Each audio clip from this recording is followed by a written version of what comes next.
அன்பர்களே, மக்களின் மனக்குரலாக நான் கடந்த சில நாட்களாக சில செய்திகள் வெளிவந்த வண்ணமாக இருக்கிறது. சமூக ஊடகங்களிலும் சரி, புலனாய்வு பத்திரிகைகளிலும் சரி,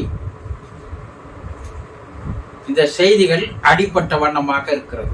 என்ன? எடப்பாடிக்கு எதிராக முன்னாள் அமைச்சர்கள் ஒரு குழுவாக சேர்ந்திருக்கிறார்கள்.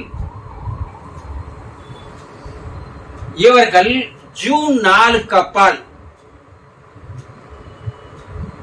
தனியாக பிரிந்து செல்ல போகிறார்கள் எடப்பாடியை விட்டு. அதிமுகவை மேலும் 2ஆக பிரிக்க போகிறார்களா, அல்லது அவர்கள் ஒட்டுமொத்தமாக வேறொரு தலைமையை தேர்வு செய்ய போகிறார்களா என்பது தெரியவில்லை. ஆனால் எடப்பாடிக்கு எதிராக பல்வேறு அமைச்சர்கள் செயல்பட்டு வருவது மட்டும் செய்திகளாக வெளிவந்த வண்ணமாக இருக்கிறது. ஏன்? பிஜேபியோடு தான் கூட்டணி வேண்டும், இந்த பாராளுமன்ற தேர்தலை பிஜேபியோடு சேர்ந்து கூட்டணி அமைத்து செயல்படலாம் என்று பல அமைச்சர்கள் எடப்பாடியிடம் வற்புறுத்தினார்கள். ஆனால் எடப்பாடியார் அதை கேட்கவில்லை. ஏன் வற்புறுத்தினார்கள்? தங்கள் மீது இருக்கின்ற வழக்குகளை இடி, வருமான வரித்துறை போன்றவையெல்லாம் தன் மீது நடவடிக்கை எடுக்காமல் இருக்க வேண்டும் என்றால் நாம் பிஜேபியோடு சேர்ந்திருப்பதுதான் நல்லது என்ற ஒரு சுயநலத்தோடு தான் இந்த முடிவை எடப்பாடியாரிடம் தெரியப்படுத்தினார்கள். ஆனால் எடப்பாடியார் அதற்கு இடம் தரவில்லை. சரி, மேலும் எடப்பாடியார் அவர்களும் இந்த பாராளுமன்ற தேர்தலில் வேட்பாளர்களை தேர்ந்தெடுப்பதில் தவறிவிட்டார். எல்லாம் புதுமுக வேட்பாளர்கள், அரசியல் அனுபவம் இல்லாதவர்கள், தேர்தல் களம் கண்டவர்கள் கிடையாது, பணபலமும் இல்லாதவர்கள், மக்களிடம் செல்வாக்கு இல்லாதவர்கள், பிரபலமானவர்களாக இல்லை,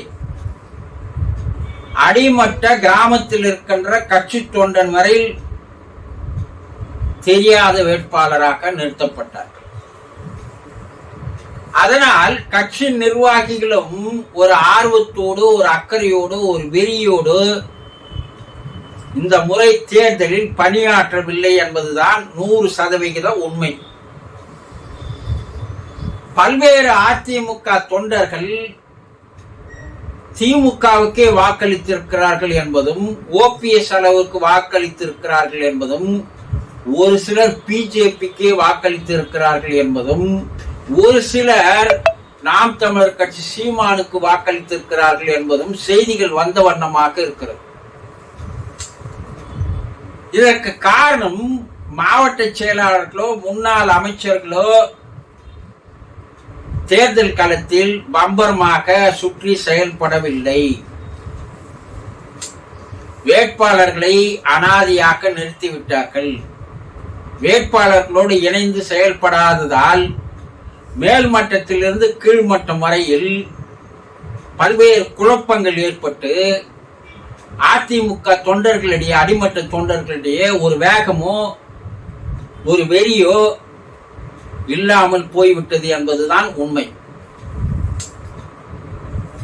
இதையெல்லாம் தேர்தலுக்கு அப்பால் கண்டுகொண்ட எடப்பாடியார் மாவட்ட செயலாளர்களை கூப்பிட்டு, நான் 4.5 ஆண்டுகள் ஆட்சி செய்த போது உங்களை எல்லாம் சுதந்திரமாக விட்டேன், உங்கள் விருப்பத்திற்கு ஏற்றார் போல் உங்களால் எவ்வளவு முடியுமோ அவ்வளவு சேர்த்து கொண்டீர்கள். நான் ஏதாவது அது தலையிட்டேனா? எனக்கு ஏதாவது அதில் பங்கு கேட்டேனா? இல்லையே. ஆனால் இந்த தேர்தலில் நீங்கள் சம்பாதித்த பணத்தை செலவு செய்யுங்கள் என்று நான் கூறினேனா? இல்லையே. நான் தேர்தல் செலவுக்காக என்னுடைய சம்பாதியத்திலிருந்து கொடுத்த பணத்தை கூட செலவு செய்யாமல், தொண்டர்களுக்கு போய் சேராமல் நீங்கள் அதை எடுத்துக்கொண்டீர்களே, இது எந்த வகையில் நியாயம்? இது துரோகம் அல்லவா? இதுவா விசுவாசம் என்று கேட்டிருக்கிறார். அப்போது சில மாவட்ட செயலாளர்கள், நீங்கள் ஊர் பேர் தெரியாதவர்கள் எல்லாம் வேட்பாளர்களாக போட்டு விட்டீர்கள், நாங்கள் அவர்களை அழைத்து சென்று ஓட்டு கேட்பதில் பல்வேறு சிக்கல்கள் இருக்கிறது என்று தைரியமாக எதிர்த்து பேசியிருக்கிறார். மூத்த தலைவர் செங்கோட்டையன், அவரை இவர் மதிப்பதே இல்லை. அவரை கேட்டு வேட்பாளரை போடவில்லை அவர் தொகுதியிலே. அப்போ செங்கோட்டையின் ஆதரவாளர்கள் ஒதுக்கப்படுகிறார். எடப்பாடியாரை கட்சிக்கு அழைத்து வந்ததே செங்கோட்டையனும் ஈரோடு முத்துசாமியும் அவர்கள் தான். முத்துசாமி அவர்கள் திமுகவுக்கு போய் அமைச்சராக மாறிவிட்டார். ஆனால் செங்கோட்டையன் இன்னும் அதிமுகவிலே தான் இருக்கிறார். எம்ஜிஆருடைய விசுவாசி, ஜெயலலிதாவுடைய விசுவாசி, பல ஆண்டு அரசியல் அனுபவம். யார் தன்னை அழைத்து வந்து கட்சியில் அறிமுகப்படுத்தினார்களோ அவருக்கு துரோகம் செய்வதுதான் எடப்பாடியாரனுடைய சுவாபம். தன்னை முதலமைச்சராக்கிய சசிகலாவுக்கு மாபெரும் துரோகம் செய்தார். அங்கு விசுவாசம் இல்லை, செங்கோட்டையனோட விசுவாசம் இல்லை. ஓபிஎஸ் அவரை கட்சியை விட்டு வெளியே நீக்கி அவருக்கு துரோகம் செய்தார், அங்கு விசுவாசம் இல்லை. இவர் யாரோடும் விசுவாசம் இல்லாது இருக்கும்போது இவர் விசுவாசத்தை பற்றி எப்படி பேசலாம் என்று முன்னாள் அமைச்சர்களே பேசுகிறார். இப்ப ஏன் ஓர் அணியில் திரள்கிறார்கள் என்றால், ஒருவேளை பிஜேபி ஆட்சிக்கு வந்துவிட்டால் எடப்பாடியார் பழிவாங்கப்பட போவது 100% உண்மை. அவரோடு சேர்ந்து நாம் சிறைக்கு செல்ல தயாராக இல்லை. ஆகவே நாம் என்ன செய்யலாம் என்றால், எடப்பாடியாரை விட்டுவிட்டு நாம் ஒரு குழுவாக சேர்ந்து கொண்டு பிஜேபி ஆதரவாக இருக்கின்ற எஸ்பி வேலுமணி, தங்கமணி, வீரமணி, உதயகுமார், விஜயபாஸ்கர், 2 விஜயபாஸ்கர்கள், ராமலிங்கம், இவர்கள் எல்லாம் ஒன்று சேர்க்கிறார்கள். இப்போதே தூது அனுப்பி கொண்டிருக்கிறார்கள். நாங்கள் ஆட்சிக்கு நீங்கள் வந்தால் நாங்கள் உங்களோடு உடன் இருப்போம், எடப்பாடியாரை விட்டு வெளியே வந்து விடுவோம் என்று ஒரு தூது அனுப்புகிறார்கள். இப்போ எடப்பாடியார் ஏன் ஒதுக்குகிறார்கள் என்றால், அவர் முதலமைச்சராக ஆன காலத்திலிருந்து இன்று வரைக்கும் சந்தித்த எல்லா தேர்தலிலும் அதிமுக சரிவை நோக்கியே வந்து கொண்டிருக்கிறது. இந்த பாராளுமன்ற தேர்தலில் மேலும் அதிகமான சரிவை சந்திக்கும். ஒரு 5-6 தொகுதியில் டெபாசிட் இழக்கின்ற நிலைக்கு கூட வரும் என்று கூறுகிறார்கள். பல 2,06,00,000 மதிப்புள்ள தொண்டர்கள் 40% பிரிக்கப்பட்டு விட்டார்கள், பல்வேறு கட்சிகளுக்கு தாவுகிறார்கள் என்ற செய்திகள் வெளிவருகிறது. இவரை வைத்துக் கொண்டு இனி கட்சியை நடத்துவது இயலாத காரியம். அதனால் சசிகலாவோடு மறுபடியும் இணையலாம் என்று ஒரு உள்ளடி வேலையும் இந்த எடப்பாடிக்கு எதிராக இருக்கிற அமைச்சர்கள் செயல்படுகிறார்கள்.